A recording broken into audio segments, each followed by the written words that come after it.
Today is the feast of Our Lady of the Rosary. The Rosary is one of the most popular devotions in Christianity, and the Rosary has helped a number of people to go to God through Mary. There are 4 different kinds of mysteries of the Rosary: the glorious mysteries, the joyful mysteries, the sorrowful mysteries, and the luminous mysteries. If you reflect on each of these mysteries, the larger majority of them speak about a mystery in the life of Jesus. Whether it was his baptism, whether it was his transfiguration, whether it was his resurrection, whether it was his ascension, whether it was the nativity, whether it was the visitation of our Blessed Mother, all of these have as their focus the Lord himself. There are 2 mysteries which are devoted and dedicated to our Blessed Mother, and these are connected with the assumption of our Blessed Mother into heaven and her coronation as the Queen of Heaven. However, even if you reflect on these 2 mysteries, you will realize that the reason why Mary is assumed into heaven and the reason why she is crowned Queen of Heaven is because she is the mother of the Lord. Her assumption and her coronation have got nothing to do with her own merit, have got nothing to do with her own achievement, have got nothing to do with her work. They have to do with the grace of the Lord. And that is why the reading chosen for the feast is the Annunciation to Mary. And in the Annunciation, this is what Angel Gabriel first says to her: "Hail, full of grace." He doesn't speak about the merit of Mary. He doesn't speak about the achievement of Mary. He doesn't speak about what Mary has done until then. He simply speaks about grace, which is the grace given by God.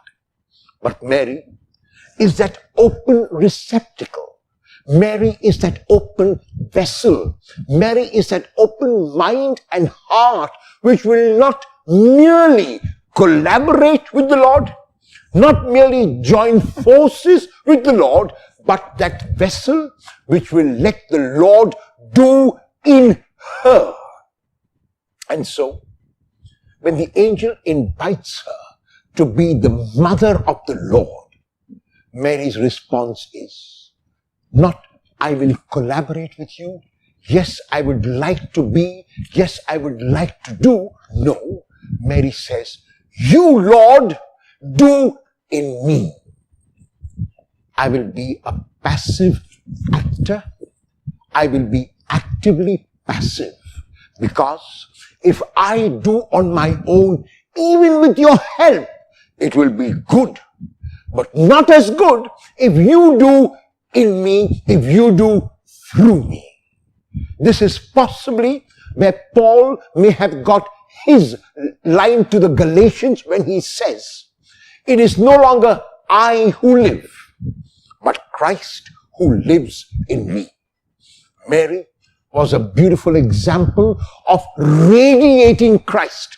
Not only did she bring Christ into the world from her womb, she also presented Christ to the world by the kind of person that she was. She was a grace-filled person, a grace-full person who realized that nothing of her own merit was responsible for the grace she received. On this beautiful feast of the Rosary, as we contemplate these 20 mysteries, let us ask God for the grace through the intercession of our Blessed Mother, because it was never known that anyone who fled to her protection was left unaided. Let us ask her to give us her grace, not merely to say yes, not merely to say amen, but to say like she did, "Lord, you do in me." Lord, let it be done to me according to your word. A very happy feast of Our Lady of the Rosary to all.